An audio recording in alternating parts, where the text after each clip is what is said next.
നിന്നുള്ള തൗബ ഉണ്ടായിരിക്കണം. വെറുതെ അൽ ഖദീമ അൽ കരീമ ഇങ്ങനെ പറഞ്ഞു പോകലല്ല. തൗബ എന്ന് പറഞ്ഞാൽ അത് ഹൃദയത്തിൻ്റെ ഉള്ളിൽ നിന്ന് വരുന്ന തൗബയായിരിക്കണം. കാരണം അല്ലാഹു തആല എല്ലാം പൊറുക്കുന്നവനാണ്.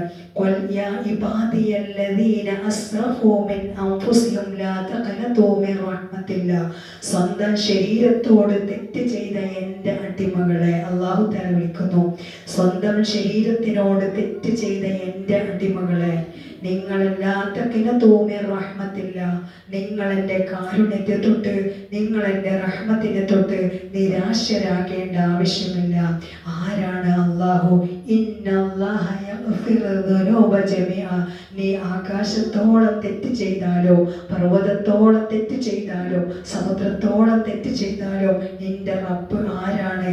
എല്ലാം പൊറുക്കുന്നവനാണ്. ആര്?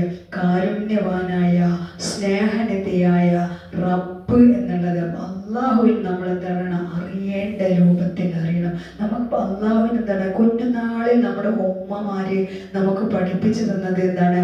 അള്ളാഹു തആല ശിക്ഷിക്കുന്നവനാണ്, നിസ്കരിച്ചിട്ടില്ലെങ്കിൽ ശിക്ഷിക്കും, അല്ലേ?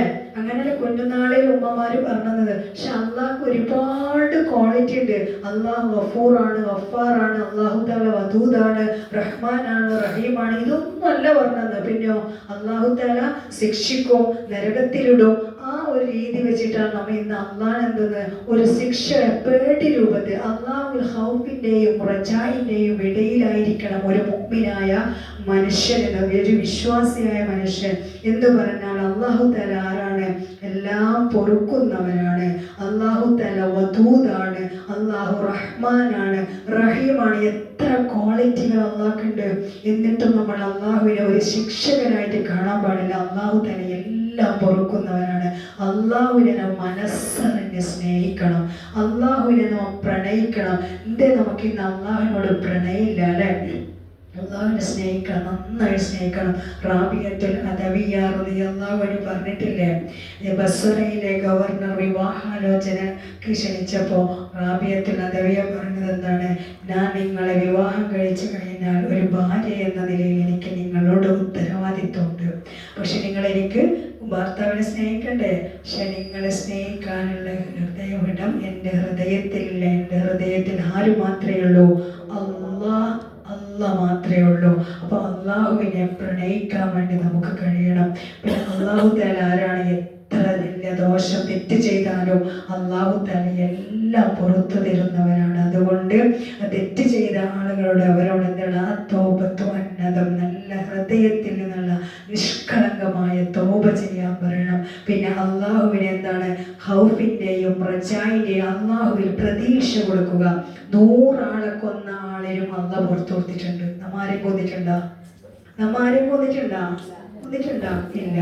അപ്പൊ 100 ആളെ കൊന്ന ആളിനും അള്ളാഹു തആല പുറത്തു കൊടുത്തിട്ടുണ്ട്. അപ്പൊ അള്ളാഹ് എന്താണ്? എല്ലാം പൊറുക്കുന്നവരാണ്. പിന്നെ നമ്മൾക്ക് ആർക്കെങ്കിലും രോഗിയായി കിടക്കുമ്പോ ആർക്കെങ്കിലും കൊടുക്കാനുള്ള ഇടപാടുകൾ കൊടുത്തു വിട്ടുക. അത് പണമായാലോ, അതുപോലെ തന്നെ നാവ് കൊണ്ട് പറഞ്ഞതായാലോ, പറഞ്ഞു തീർക്കേണ്ടതായാലോ, അതുപോലെ തന്നെ ഇടപാടായാലും അതൊക്കെ അത് ക്ലിയർ ചെയ്യുക എന്നുള്ളതാണ്. ഇത് രോഗിയായി കിടക്കുമ്പോൾ നമ്മൾ ചെയ്യേണ്ട, മറ്റുള്ളവർക്ക് ചെയ്തു കൊടുക്കേണ്ട കാര്യമാണ്. അങ്ങനെ ഒരാൾ മരണം ആസന്നമായി വീട്ടിൽ കിടക്കുന്ന ഒരാളുണ്ടെങ്കിൽ, മരണം ആസന്നമായ ഒരു രോഗി നമ്മുടെ വീട്ടിലുണ്ടെങ്കിൽ അവരുടെ റൂമും പരിസരവും എപ്പോൾ വൃത്തിയായിരിക്കണം. കാരണം അവിടത്തേക്ക് മലക്കുകൾ, റഹ്മത്തിന്റെ മലക്കുകളും അദാബിന്റെ മലക്കുകൾ, 2 രൂപത്തിലുള്ള മലക്കുകൾ കടന്നു വരും. റൂമും പരിസരവും എപ്പോൾ വൃത്തി ഉണ്ടാവണം. ഫോട്ടോസുകൾ ഉണ്ടെങ്കിൽ ഒക്കെ മാറ്റി വെക്കുക. രോഗിയെ കിബിലയിലേക്ക് അഭിമുഖമായി കിടത്തുക. മരണം ആസന്നമായ രോഗി നമ്മുടെ വീട്ടിലുണ്ടെങ്കിൽ ആ രോഗിയുടെ അടുക്കൽ വെച്ച് സൂറത്ത് യാസീൻ ഉച്ചത്തിലും സൂറത്ത് റഅദും പാരായണം ചെയ്യുക. സൂറത്ത് യാസീൻ പാരായണം ചെയ്യുക. അപ്പൊ നമ്മൾ അധികം ഈ മരണം ആസന്നമായ ആളുണ്ടെങ്കിൽ ഓതൂല, വൃത്തിയാടിയിൽ സംസാരിക്കും. പിന്നെയോ മരിച്ചാൽ മാത്രമേ ഓതലൂ. മരിച്ചാൽ മരണം ആസന്നമായ ആളുടെ അടുക്കൽ വെച്ചിട്ട് നിങ്ങൾ എന്ത് ചെയ്യണം? സൂറത്തെ യാസീൻ പാരായണം ചെയ്യുക. പിന്നെയോ മരണം ആസന്നമായ ആളുടെ അടുക്കൽ വെച്ച് ദിക്ർ ചൊല്ലി കൊടുക്കുക. ഈ ദിക്ർ ചൊല്ലി കൊടുക്കുന്നത് അയാളെ മുസ്ലിം ആക്കലല്ല ഉദ്ദേശം. പിന്നെയോ അയാളുടെ അവസാന വാക്ക് ആഖിറു കലാമി ബിഖൗലി ലാ ഇലാഹ ഇല്ലല്ലാഹ്, അവസാന വാക്ക് ലാ ഇലാഹ ഇല്ലല്ലാഹ് എന്നാക്കലാണ് ഉദ്ദേശം. അല്ലാതെ അയാൾ ലാ ഇലാഹ ഇല്ലല്ലാഹ് മുഹമ്മദ് റസൂലുള്ളാഹി അഷ്ഹദു അല്ലാ ഇലാഹ ഇല്ലല്ലാഹ് അഷ്ഹദു അന്ന മുഹമ്മദ് റസൂലുള്ളാഹി എന്നല്ല ചൊല്ലേണ്ടത്, ലാ ഇലാഹ ഇല്ലല്ലാഹ് എന്ന് ചൊല്ലിക്കൊടുക്കും. ഇതാര് ചൊല്ലിക്കൊടുക്കണം?